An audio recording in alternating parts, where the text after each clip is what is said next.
On August 18, 1920, Tennessee became the final state to ratify the 19th Amendment, prohibiting states and the federal government from denying citizens the right to vote on the basis of sex. 100 years later, women are at the center of the political conversation. During the last federal election, 53% of votes were cast by women. 7 members of the President's Cabinet are women. 127 members of Congress are women.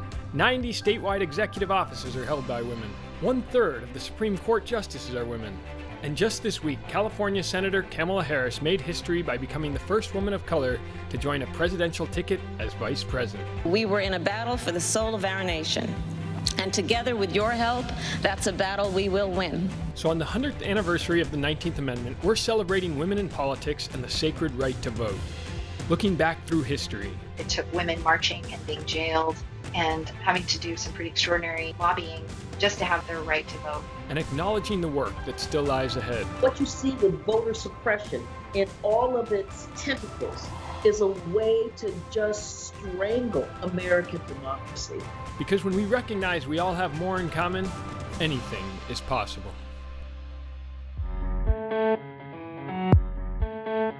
This week, history was made when Kamala Harris became the first black woman to be nominated as vice president on a major party ticket. It was a long time coming. Women represent over 51% of the population in the United States, yet we see women only represented under 1/3 of all elected offices. So we have a long way to go to actually see true representation. My name is Erin Los-Cutraro, and I am the founder and CEO of She Should Run. She Should Run is a nonprofit that works to help women see what's possible for their leadership in elected office. It is important to have women in elected office because they can bring their unique perspectives and experiences to the table, and we can't expect to have the smartest policies if we're not tapping the full talent pool that our country has to offer.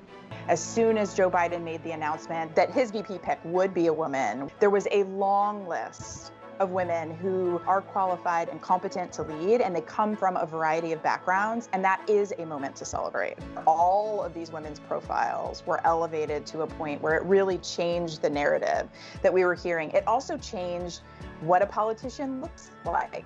I think Kamala Harris is incredibly experienced. She's tested. I am incredibly honored by this responsibility, and I'm ready to get to work. And I do so mindful of all the heroic and ambitious women before me. What was initially the Democratic presidential candidacy lineup and what we saw on the debate stage was an incredibly diverse lineup of candidates who, were coming from traditional and non-traditional backgrounds, who represented multiple ethnicities and sexual identities. And what that means is it looks much like the rest of the country, which is progress. When young girls look to who is in a position of power and they only see one person, one type of person in that office, and they don't see themselves reflected, they're less likely to see themselves as a future leader. And so by changing the actual face of who is in these positions of power, it fundamentally changes how the next generation sees what's possible for their own leadership.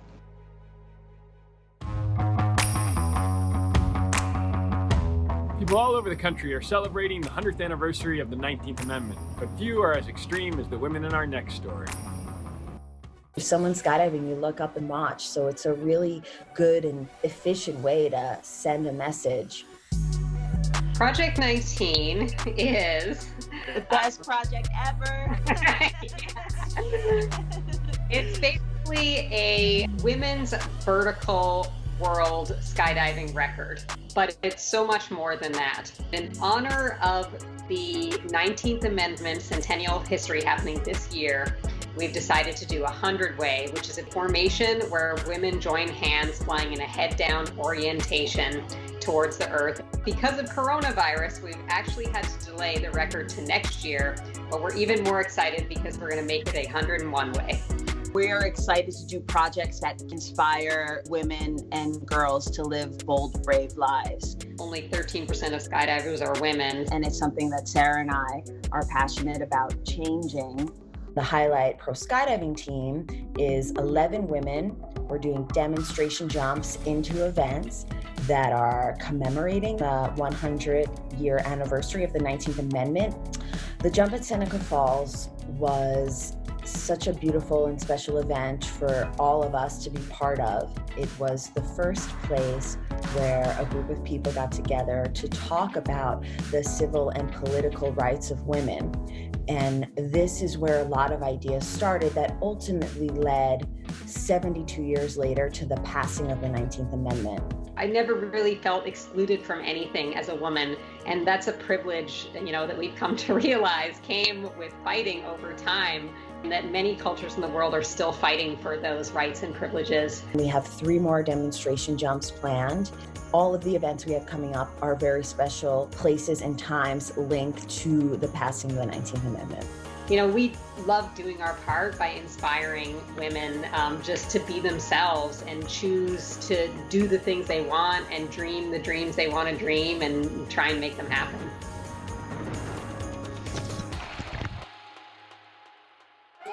Coming up.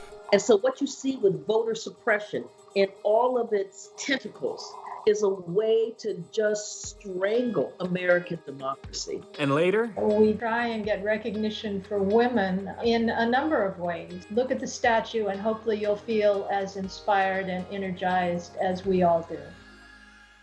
Black women have always been on the vanguard of expanding democracy, not just for ourselves, but for others. Sojourner Truth, Ida B. Wells, Harriet Purvis, Mary Church Terrell were some of the Black women suffragettes that fought and stood alongside other women to push for the right to vote. Although Black women, we did not receive our right to vote until 50 years later. In Kentucky, in this last election cycle, in a county that normally had over 300 polling sites, they reduced to 1 polling site to service 612,000 people. There were 80 polling sites that were closed just in Atlanta alone. What I personally experienced is being in line for 3 hours with voters up until 12:37 a.m. on Wednesday morning in the midst of a pandemic. This is why you saw those incredibly long lines where they shut down 175 of the 180 polling stations in Milwaukee. She got a lawn chair, that's my girl. Tens of thousands of absentee ballots were never received. People are determined to vote, and so we're forcing them to choose your health or your right to vote. And it's so Jim Crow. When you increase the distance from the Black community to the polling place, because of lack of accessibility and transportation, you can force a decrease in voter turnout rates. So you take poll closures, voter ID, voter roll purges. Then you add onto that extreme partisan gerrymandering. And so what you see with voter suppression in all of its tentacles is a way to just strangle American democracy. Texas has no excuse absentee ballots if you're over 65. The Attorney General ruled, and the U.S. Supreme Court backed him up, that fear of contracting COVID-19 is not a valid excuse for requesting an absentee ballot. Alabama's absentee ballot are requiring that you have 2 witnesses. Well, the whole point of social distancing in a pandemic is that you're not running up on folk going, hey, can you sign this for me? So the framework is to constrain the electorate as much as possible in order to maintain power. That is such an anti-democratic method of rationale for governing. You're seeing politics and craven lust for power blocking common sense methods of really truly protecting democracy. And when you look at how that disproportionately has impacted people of color and Black folks in particular, that is egregious. They're shaving off votes here, shaving off votes there, and the cumulative impact of that is that millions of people will be disenfranchised from this next election. And we need every woman, Black women and poor women and Latinx women, to also make sure that all of us have free and fair access to the ballot in a way that is just and non-discriminatory. And one of the ways that I think we should celebrate the suffrage movement is we should recommit ourselves to pushing this country to make sure that as citizens, our rights are protected. Kids in America can't vote, but they can still have a powerful impact on elections. Organizing is a powerful way that young Americans can be heard. When I was 16 years old, I was looking around and I was saying, I'm really disappointed and upset by the political situation of our country, and I can't vote, so what can I do? This past January, a law in New York allows 16 and 17-year-olds to register to vote, even though they can't technically vote yet. But once they turn 18, they don't have to do anything. They just automatically can go to the voting polls and vote. My name is Dory Newman. I am 19 years old. I'm from New York City, and I'm really enthusiastic about getting young people to vote, getting young people involved in policy that affects them, and not relying on people who aren't involved in our lives to make those decisions for us. Less than half of the kids eligible and young people eligible are actually voting. Why do you think there's a disconnect there? New York doesn't make it as accessible for young people to, know about getting pre-registered in the first place and then getting pre-registered, like actually going through that process. So it depends a lot on coalitions and organizations like the Civic Center to actually get that information out there. In places around the country, teens are lobbying to lower the voting age to 16. Opponents, though, have said, hey, 16's pretty young, and will it make much of a difference given young people really haven't flocked to the polls? I think it's a matter of getting that information out there and making sure that young people have the access to the polls. It's difficult when November 3rd isn't a national holiday, right? So kids just can't really take off school, or for that matter, take off work to go to a poll. So accessibility is really important here, and there are really a lot of smart 16-year-olds in this country, and I think that there can be an underestimation of how ready people are to vote. Social media seems incredibly active. I mean, everywhere kids are saying their views, and yet it doesn't necessarily turn into turnout. So I think social media activism is great, but I think that a lot of these people who are, posting on their stories, hey, get out and vote, might not even be registered. We need to make sure that all these people who are posting on their stories or posting on TikTok or whatever actually, are practicing what they preach. And there is a lot on the line in this particular election.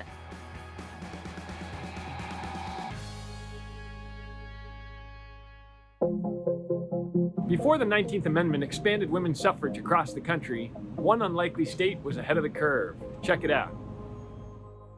Wyoming is the equality state, and I think a lot of people understand that we have that nickname because just last year in 2019, we celebrated our 150th anniversary of guaranteeing women the right to vote. My name is Affie Ellis. I live in Cheyenne, Wyoming, and I'm a state senator representing District 8. Being in the legislature, I've had a lot of opportunity to learn about the history of women's suffrage in Wyoming. And one thing that always strikes me is how we talk about it, how it was a right that was given to women. And I think it's important to realize that the right was always there. It was just being denied. So 150 years ago, when Wyoming was still a territory, there was a discussion about how to make this place more attractive for women to settle. Ultimately, the legislature and the governor passed that right, guaranteeing women the right to vote and to hold office in Wyoming. So we were the first state to unconditionally guarantee that right and maintain it since 1869. When we celebrated our 150th anniversary, it was with the recognition that African American women weren't always included, and certainly not Native women. Both of my parents are Navajo, and they grew up on the Navajo reservation. After I graduated, I was really interested in studying federal Indian law and policy. And while I was doing that, my then 8-year-old daughter, I took her to the Wyoming legislature to watch some of the debate.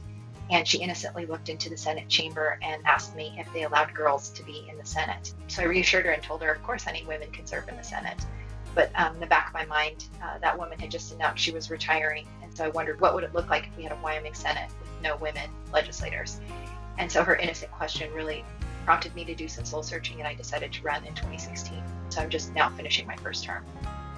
2020 is an election year, and so I'll be seeking my second term, and as I'm out there in the neighborhoods, it is always striking to me how many people take for granted their right to vote.